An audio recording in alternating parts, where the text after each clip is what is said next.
বিয়ের 29 দিনের মাথায় বিদ্যুৎ পৃষ্ঠ হয়ে মৃত্যু এক শ্রমিকের ঘটনার প্রতিবাদ জানিয়ে এলাকাবাসী ও মৃতের আত্মীয় স্বজনেরা হাসপাতালের সামনে ঠিকাদারের বিরুদ্ধে বিক্ষোভে ফেটে পড়লেন। শনিবার রাত 9:30 নাগাদ ঘটনাটি ঘটেছে গঙ্গারামপুর সুপার স্পেশালিটি হাসপাতালে। বংশারী থানার চাঁদমুখ এলাকায় যুবক ইজামুল হক, বয়স 34, পেশায় একজন ইলেকট্রিক মিস্ত্রি, বর্তমানে এক ঠিকাদারের নিয়ন্ত্রণে কাজ করছিল বলে জানা যায়। মাত্র 29 দিন আগে বিয়ে হয়েছিল তার। শনিবার বিকেলে অন্যান্য শ্রমিকদের সঙ্গে গঙ্গারামপুর থানার ভাদরা এলাকায় কাজ করতে গিয়েছিল ইজামুল হক। ইলেকট্রিকের ট্রান্সফর্ম বন্ধ করতে সে বিদ্যুৎ পৃষ্ঠ হয়। বিষয়টি নজরে আসতে তড়িঘড়ি তাকে উদ্ধার করে নিয়ে আসা হয় গঙ্গারামপুর সুপার স্পেশালিটি হাসপাতালে। সেখানে চিকিৎসকরা তাকে মৃত বলে ঘোষণা করে।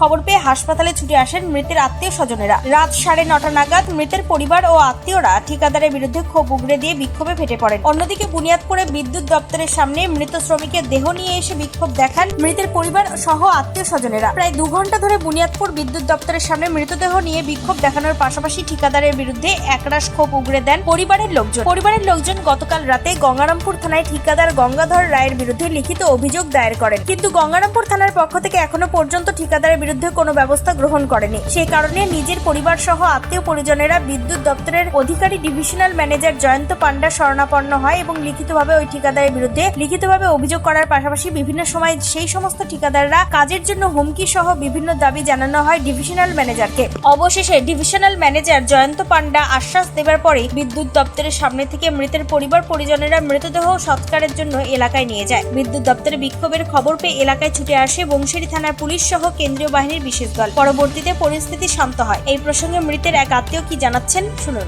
আমার মামার ছেলে, ইনার গতকালকে 4টার সময় পোলে উঠে উনি পড়ে গিয়েছিলেন, মানে ইলেকট্রিক শর্ট খেয়েছিলেন। ওখানে কোনো ওদের যে সরঞ্জাম কোনো কিছু ছিল না।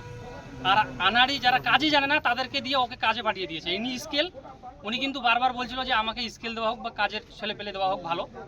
ও আমার মানে ভাই হয়, আমাকে বারবার বলতো যে এরকম এই পেপারগুলো আছে এখানে। ঘটনা প্রসঙ্গে মৃত যুবকের এক প্রতিবেশী কি জানিয়েছেন শুনুন। আজকে দাদা আমরা কাল থেকে শোকে শোকাহত, দুঃখে দুঃখাহত, গভীরের কথা বের হয় না। কাল সন্ধ্যা 5টা নাগাদ যিনি আজকে এই মর্গের গাড়িতে শুয়ে আছেন তিনি আমাদের পাড়ার ছেলে, কারোর সন্তান, আমারও হয়তো ভাস্তা। এই সন্তানটাকে কেড়ে নিয়েছে ঠিকাদার শ্রমিক।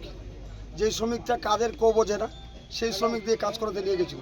তার আমরা এফআইআর কপিতে তাদের নাম দুখানা দিয়েছি। কিন্তু আজকে যদিও আমাদের বলার ভাষা নেই। এই ছেলেটা 29 দিন আগে বিবাহ করেছে, তার বয়স 26।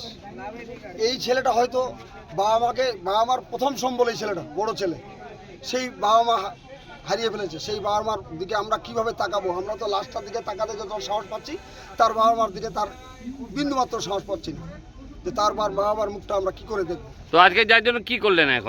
এখন আমরা পোস্টমর্টম করে নিই। আমরা ডিপার্টমেন্ট কাল থেকে যে আমরা হয়রান হয়ে ঘুরতেছি 5টা বন্ধ।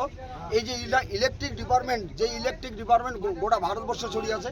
যেই ডিপার্টমেন্ট না থাকলে কল কারখানা যে কোনো A to Z খাদ্যখানা বস্তু বাসন সব বন্ধ হয়ে যাবে। সেই ইলেকট্রিক ডিপার্টমেন্টের কাজ করতে গিয়ে যে ছেলেটা আজকে প্রাণহানি হয়েছে, সেই ডিপার্টমেন্ট এখনও কেন ঘুমিয়ে আছে? সেই ডিপার্টমেন্ট কোনোবাদ এখনও বন্ধ করে কোনো একটা না অফিসার, কোনো একটা হাই লেভেলের নেতা গিয়ে বলেছে, আমাদের সান্ত্বনা দিয়েছে যে আমরা একটা প্রচেষ্টা করে দিয়েছি, আপনারা শান্তভাবে যান, আমরা বিষয়টা দেখতেছি। তার পরিবারকে দেখবো বা আর কিছু দেখবো, সেরকম আমরা সহযোগিতা করা পাইনি।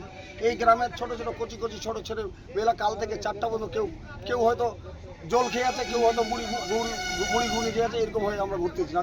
দক্ষিণ দিনাজপুর থেকে নিজস্ব প্রতিনিধির রিপোর্ট, টাইমস 14 বাংলা। আরো নিত্য নতুন ভিডিও পেতে এবং তথ্য জানতে আমাদের ফেসবুক পেজকে লাইক ও ফলো করে রাখুন। সেই সঙ্গে টাইমস 14 বাংলার ইউটিউব চ্যানেলকে সাবস্ক্রাইব করতে ভুলবেন না। মুখের উজ্জ্বলতা হারিয়ে গেছে, স্পট পড়ে গেছে, ব্রণ ভর্তি, তাই আর দেরি না করে আজই আসুন রায়গঞ্জের চণ্ডীতলায় হেলথ প্লাস মাল্টি স্পেশালিটি ক্লিনিকে এবং এখানে পান অভিজ্ঞ ডাক্তার দ্বারা ফ্রি স্কিন টেস্ট। আরো বিস্তারিত জানতে যোগাযোগ করুন 9674895169 এই নম্বরে।